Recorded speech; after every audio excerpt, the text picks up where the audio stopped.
একজন হুন্ডি ব্যবসায়ীর কাছ থেকে টাকা আদায়ের কাজে সহযোগিতা করতে হবে, এমন কথা বলে গত মে মাসের শুরুতে ভারতের কলকাতায় নিয়ে যাওয়া হয় মোহাম্মদ মোস্তাফিজুর রহমান ও ফয়সাল আলীকে।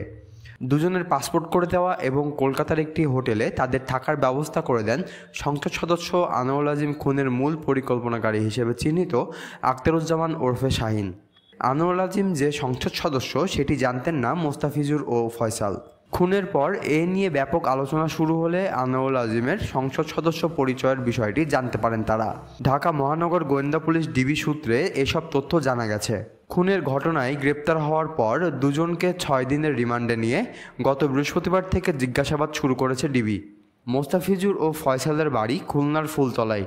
এই দুজন খুনের পরিকল্পনা বাস্তবায়নকারী চরমপন্থী নেতা শিমুল ভূঁইয়ার সহযোগী হিসেবে খুনে অংশ নেন। শিমুলের বাড়িও ফুলতলায়। ফয়সাল একসময় ট্রাক চালাতেন। 2021 সালে ফুলতলা উপজেলার ট্রাক শ্রমিক ইউনিয়নের সাধারণ সম্পাদক হিসেবে নির্বাচিত হন তিনি। 2023 সাল পর্যন্ত এই দায়িত্বে ছিলেন। আর মুস্তাফিজুর এলাকায় ইজি বাইক চালাতেন। তদন্ত সংশ্লিষ্ট সূত্রগুলো বলছে, সংসদ সদস্যকে খুনের জন্য শিমুল ভূঁইয়াকে ভাড়া করেন আখতারুজ্জামান। এরপর খুনের পরিকল্পনা বাস্তবায়নে মূল ভূমিকা পালন করেন শিমুল। পরে তিনি মোস্তাফিজুর ও ফয়সালকে পরিচয় করিয়ে দেন আখতারুজ্জামানের সাথে। শিমুল তাদের বলেছিলেন, এক হুন্ডি ব্যবসায়ীকে ধরা গেলে তার কাছ থেকে কয়েক কোটি টাকা পাওয়া যাবে, সেই টাকার ভাগের একটি অংশ তাদেরকেও দেওয়া হবে। তবে তাদের কাছে আনোয়ার আজিমের পরিচয় গোপন করা হয়। ডিবি সূত্র বলছে, শিমুলের মাধ্যমে আখতারুজ্জামান ওই দুজনের পাসপোর্ট করে দিয়েছিলেন। এরপর গত 2 মে কলকাতায় গিয়ে একটি হোটেলে ওঠেন মোস্তাফিজুর ও ফয়সাল। 13 মে কলকাতার নিউটাউন এলাকায় সঞ্জীবা গার্ডেন্সের একটি ফ্ল্যাটে খুন করা হয় ঝিনাইদহ 4 আসনের সংসদ সদস্য আনোয়ার আজিমকে। খুনের এ ঘটনার পর 19 মে দেশে ফেরেন মোস্তাফিজুর ও ফয়সাল। তাদের জিজ্ঞাসাবাদ করে ডিবি জানতে পেরেছে, দেশে এসে তারা প্রথমে আখতারুজ্জামানের বসুন্ধরার বাসায় ছিলেন। সেই বাসা থেকেই পরে তারা খাগড়াছড়ি ও চট্টগ্রামের পাহাড়ি এলাকার উদ্দেশ্যে আত্মগোপনে যান। তবে সেখানে গিয়ে এলাকায় মুঠোফোনে যোগাযোগ রাখছিলেন মোস্তাফিজুর ও ফয়সাল। মুঠোফোনের যোগাযোগ সূত্র ধরে গত বুধবার 26 জুন চট্টগ্রামের পাহাড়ি এলাকা থেকে গ্রেপ্তার করা হয় মোস্তাফিজুর ও ফয়সালকে। গ্রেপ্তারের পর ডিবি সাংবাদিকদের বলেছিলেন, ধর্মীয় পরিচয় গোপন করে চট্টগ্রামের সীতাকুণ্ড সংলগ্ন ফটিকছড়ির পাহাড়ি এলাকার পাতাল কালী মন্দিরে 23 দিন আত্মগোপনে ছিলেন তারা। মন্দিরের লোকজনের কাছে মোস্তাফিজ নিজের পরিচয় দেন শিমুল রায় নামে। ফয়সালের পরিচয় ছিল পলাশ রায়।